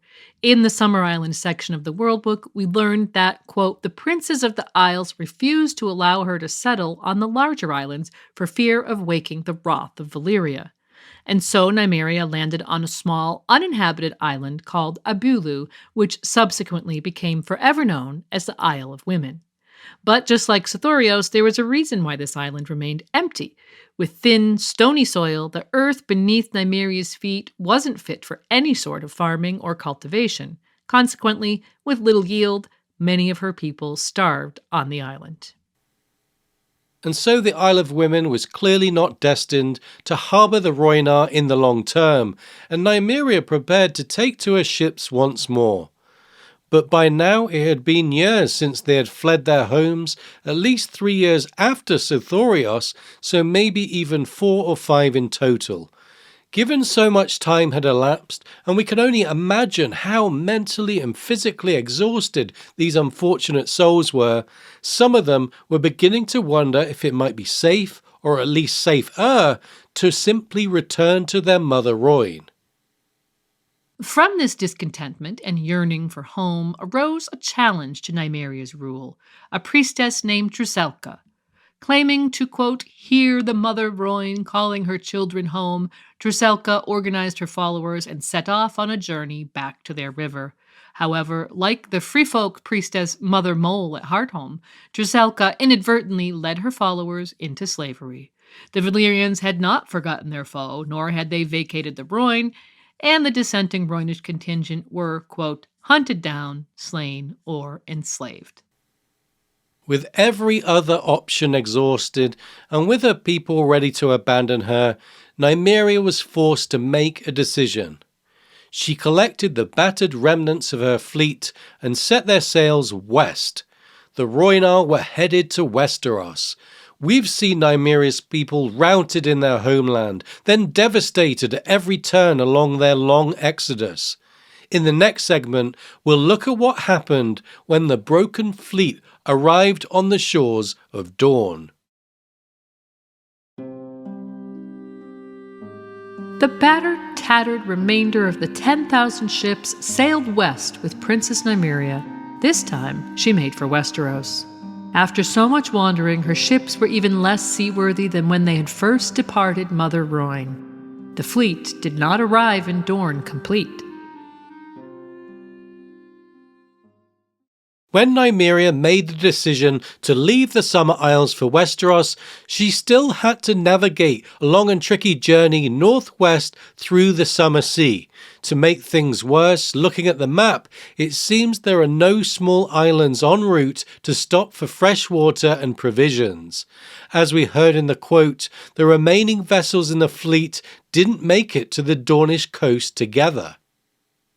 Yeah, the World Book informs us of, quote, isolated pockets of Rhoynar on the stepstones and other less fortunate stragglers who were blown off course to Tyrosh and Lys to be promptly enslaved. And so, all along this journey, Nymeria's refugees have been shedding numbers, leaving her with a relatively small number compared to what she had when she left the Rhoyne. All that said, there were still thousands of her people with her when she finally reached Dorne. Yandel says, the remaining ships made landfall on the coast of Dorne near the mouth of the river Greenblood, not far from the ancient sandstone walls of the Sand Ship, seat of House Martell. And arriving near the Greenblood, with no crocodiles or poisonous butterflies in sight, the landing must have felt very promising to the Rhoynar, although they would have been painfully aware that this was their last chance at resettlement. Before we analyse what happened next, we need some context, so let's consider what Dorne looked like prior to Nymeria's migration, circa 700 years before the main story. In our recent episode on the First Men, we discussed the fact that Westeros was a land of petty kingdoms in ancient days. Well, it seems the Dornish First Men took that chaotic system to an extreme. Maester Yandel states, petty kings existed throughout all of Westeros, to be sure, but seldom so many nor so petty as the Dornish kings under the First Men. Perhaps it was the unique and diverse local landscape that paved the way for such disorder. Dorne itself is often described as inhospitable, and the World Book describes it as vast deserts of red and white sand, forbidding mountains where treacherous passes are guarded by treacherous peoples, sweltering heat, sandstorms, scorpions, fiery food, poison, castles made of mud. But while this information paints a very harsh picture of Dorne, people have resided in the area since the Dawn Age, cultivating unique ways of life and growing fiercely independent and resilient. While many of the Andor invaders had sought greener pastures up north, leaving the original culture largely intact, to the desperate Rhoynar, it must have seemed like a wonderful place by a large river that had plenty of room and lots of potential. However, first they'd need to find acceptance from the local inhabitants, and we all know from our own world that an influx of asylum seekers can be politically divisive. And to make things even more complicated, the Dornish population was already concerned about their own scant resources. Yeah, Yandel explains, dry, desolate, and thinly peopled, Dorne at this time was a poor land where a score of quarrelsome lords and petty kings warred endlessly over every river, stream, well, and scrap of fertile land. And so, many of the local lords took a wholly negative view of the refugees. To them, the Rhoynar were, quote, unwelcome interlopers, invaders with queer foreign ways and strange gods. Such was the hostility towards the Rhoynar that some lords considered driving them back into the sea, which, as we know, would have spelled certain doom for this ancient and once mighty culture. At this point in time, the most powerful house in Dorne were the Ironwoods, who'd presided for many generations over valuable lands and guarded the Stoneway, one of the two great passes through the mountains in the north of the region. They were the least petty of the petty kings, and in contrast, House Martell was considered a small, cautious house that never dared to claim kingship. Surrounded by kings and more powerful factions on every side, the Martells, quote, willingly bent the knees to the Jourdain kings of the Tor, the pious Illyrians of God's grace, the many petty kings of the Green Blood, and the mighty Ironwoods of Ironwood.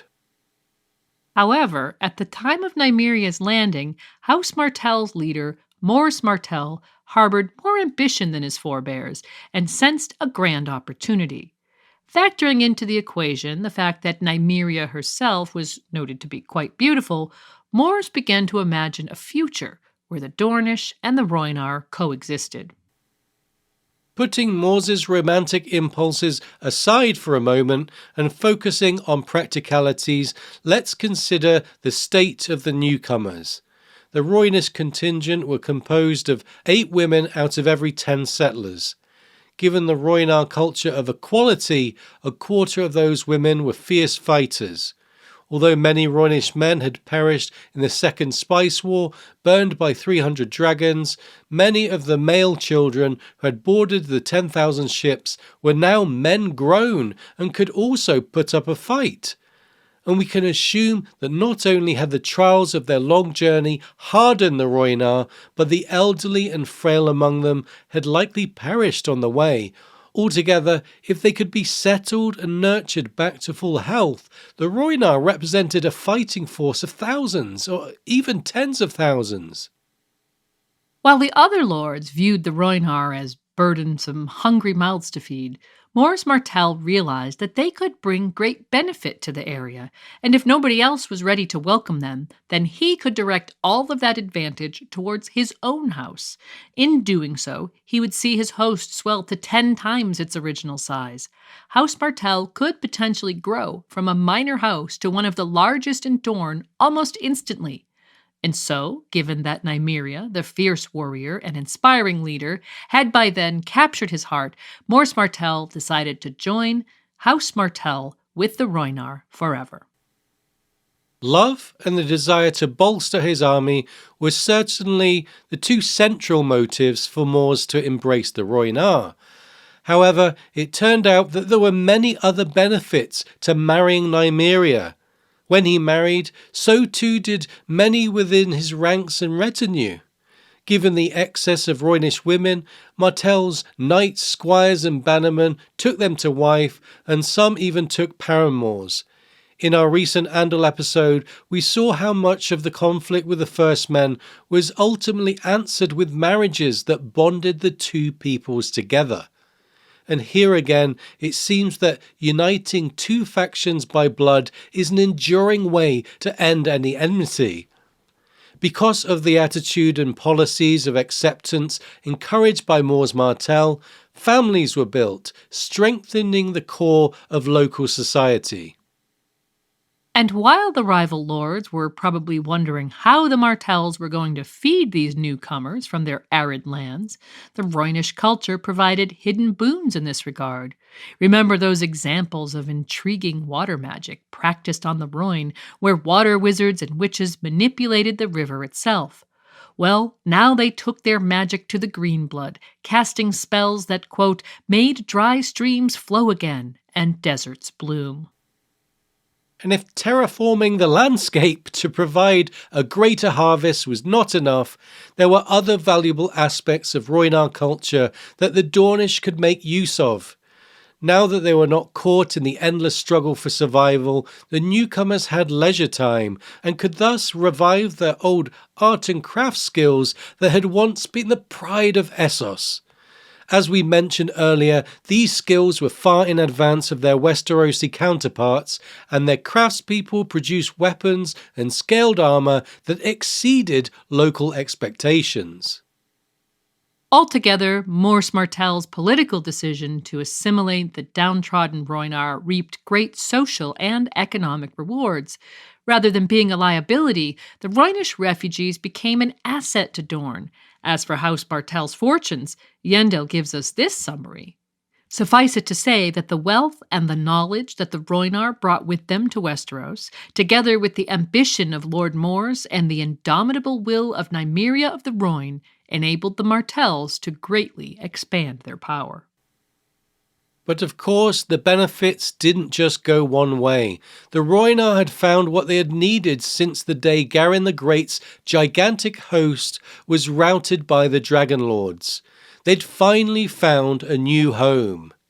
Nymeria had led her band of survivors through unbelievable tribulations to an existence that must have once seemed impossible. And such was her satisfaction with their new home that as leader of the Rhoynar, she made the decision to settle her people for good, casting aside any notion that she would one day return to Mother Rhoyne. Our wanderings are at an end, she said, as she set fire to her ships on the shores of Dorne. We have found a new home, and we will live and die here. While Nymeria was outwardly displaying contentment with her new home, that doesn't mean there was an end to the sense of loss. Some of her people were so distressed by the prospect of never returning to their mother Rhoyne that they attempted to replicate their old lifestyle along the banks of the Greenblood. Although the Greenblood was a large river, it paled in comparison to the Rhoyne, feeding into a permanent sense of dissatisfaction for those Rhoynar who refused to assimilate and who became known, rather sadly, as the orphans of the Greenblood. And there were other losses. So far we've illustrated how the Rhoynar were able to revive their culture through their magic and art forms and craft work, all of which they could take great pride in. But other aspects of their culture were diminished. The original Rhoynish language was largely lost in Dorne, evolving only as a characteristic of modern Dornish speech, quote, stretching some sounds, rolling others, and lilting still others in odder places. But with all of that loss acknowledged, the Rhoynar, who had faced annihilation at the hands of the dragonlords and many others in the years prior, managed to preserve central aspects of their culture when they assimilated, and much credit should be given to the Martells in that regard. Yendel notes that the Rhoynar brought with them their customs and their laws, which the Martells then spread throughout Dorne. So, in Dorne, alone among the seven kingdoms, it is the eldest child, man or woman, who will inherit, not just the eldest son. Great ladies and famous princesses abound and are the subject of songs and tales as much as the great knights and princes. So, when we consider why Nymeria chose to burn her ships, we should keep in mind the lengths the Martells were ready to go to in embracing the new culture. That level of acceptance gave Nymeria the assurance she needed, and the rest is history. The World Book says, "The flames lit the coast for 50 leagues as hundreds of leaking, listing hulls were put to the torch and turned to ash. In the light of their burning, Princess Nymeria named Mors Martell the Prince of Dorne, in the Rhoynish style, asserting his dominion over the red sands and the white, and all the lands and rivers from the mountains to the great salt sea." And so, Nymeria's symbolic and practical gesture not only signified the permanent settlement of the Rhoynar in Dorne, but also established the Martells as an ascending house ripe with ambition. Having achieved her goal of finding a new home, Nymeria ultimately found herself in a position of power. And in the next segment, we'll consider what she did with that power, influencing Dorne for generations to come. Nymeria's blood is in me, along with that of Mors Martell, the Dornish lord she married.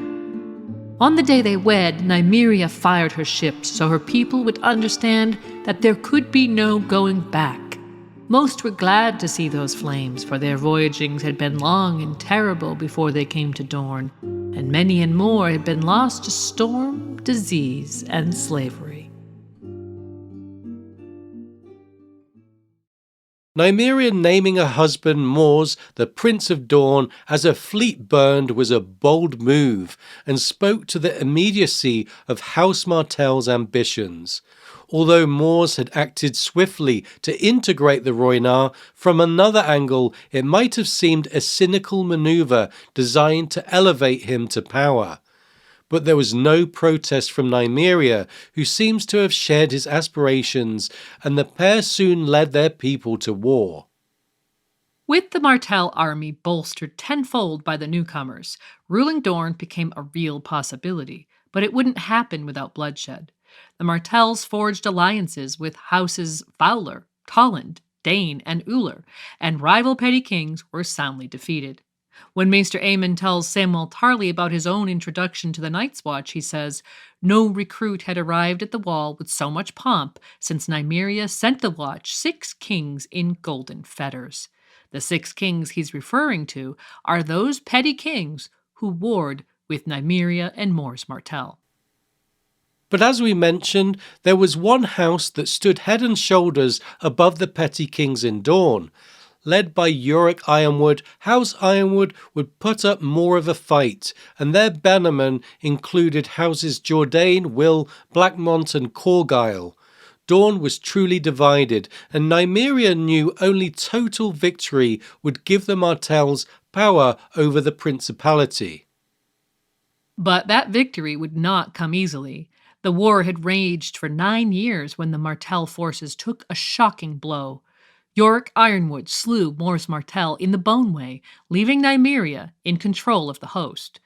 But she was a natural leader and unperturbed by the loss of her husband. Within 2 years, she had won the war, with Yorick Ironwood finally bending his knee. Nymeria at last ruled Dorne, not as a queen, but as a princess in the Rhoynish tradition, as head of a house now known as House Nymeros Martell. As princess, Nymeria had a great deal of influence over the Dornish people and was able to further assimilate the Rhoynar among them. Dorne was united with a culture now as diverse as its landscape. To further strengthen her bonds with Dorne, Nymeria next married the aged old Lord Uller of Hellholt, and later the younger and notably attractive Sir Davos Dane, who had risen to the esteemed position of Sword of the Morning and therefore carried the famed blade Dorne. But in spite of these marriages, it was Nymeria herself who ruled Dorne, which speaks to the incredible sea change in Dornish culture. That's not to say that she was accepted by all, however, because she had to put down several rebellions and endured multiple attempts on her life. Still, Nymeria ruled Dorne for 20 years, even fending off attempted invasions by kings of the Stormlands and the Reach. And when she died, her eldest daughter, one of 4 sired by Mors Martell, inherited her position, rather than her son by Davos Dane, and so the Rhoynish customs and laws were now embedded in Dornish culture. While her heirs were not as famed as she was, they were successful rulers, quote, keeping Dorne independent against the rival kings north of the mountains and keeping it whole against the rancorous, hot-tempered lords of mountain and desert whom they ruled. House Martell has guided Dorne for 700 years, raising its great towers at Sunspear, seeing the Shadow City and the Planky Town rise, and defeating all those who threatened its dominion. Following her death, Nymeria's legacy was so powerful that her feats are now the stuff of legend in the current story. There are books and songs detailing her exploits. There's a play about her 10,000 ships featured in The Hedge Knight.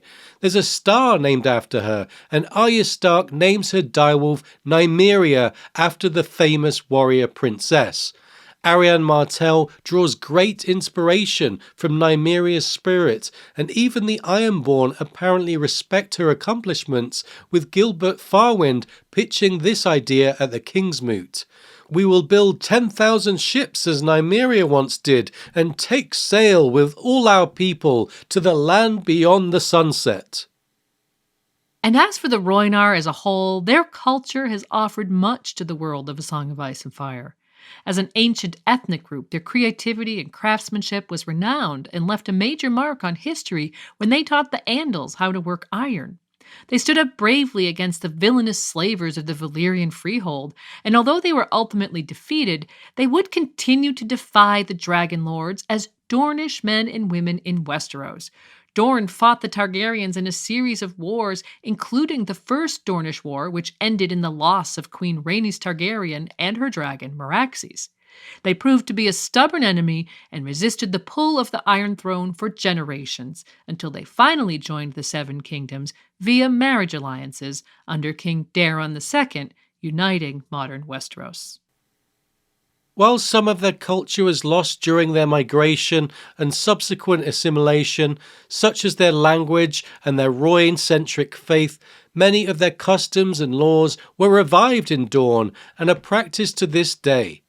Westeros would be rather dull if George had made it a straightforward monoculture, and with Dorne he's offering layers of complex culture and history that holds them apart from the Andal majority in the same way the predominantly First Men culture of the North does.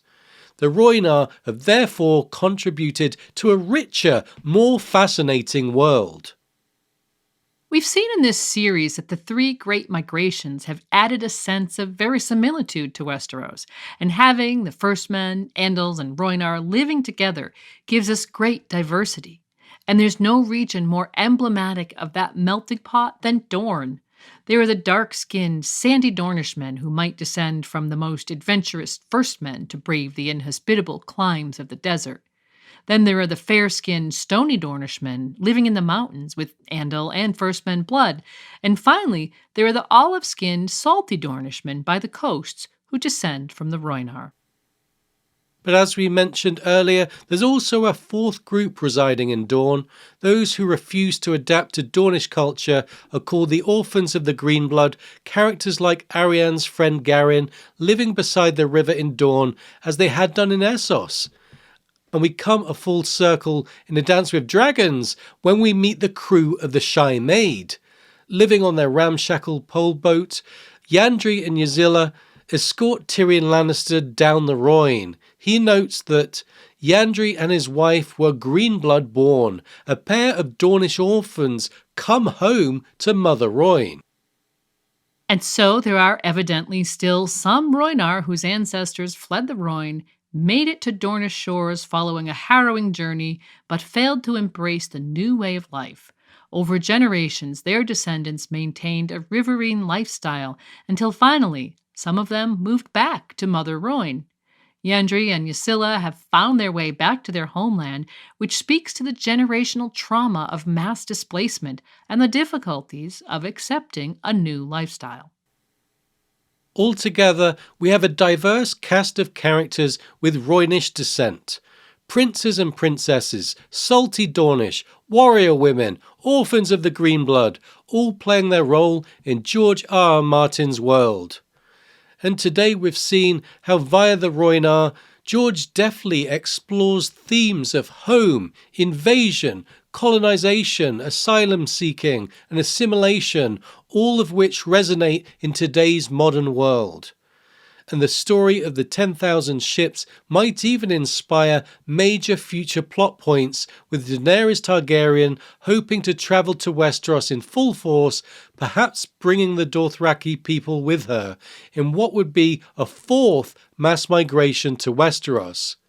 We know from her internal monologue that Dany is keenly aware of Nymeria's exploits, so watch out for a new 10,000 ships in the Winds of Winter.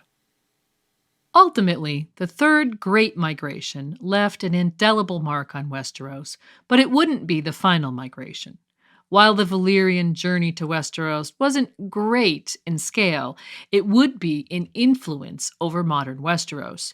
And so, in the next and final installments in this series, we'll move from the Rhoyne and Dorne back to Valyria as we discuss what happened when Daenys the Dreamer prophesied that her Targaryen family must look west in order to survive.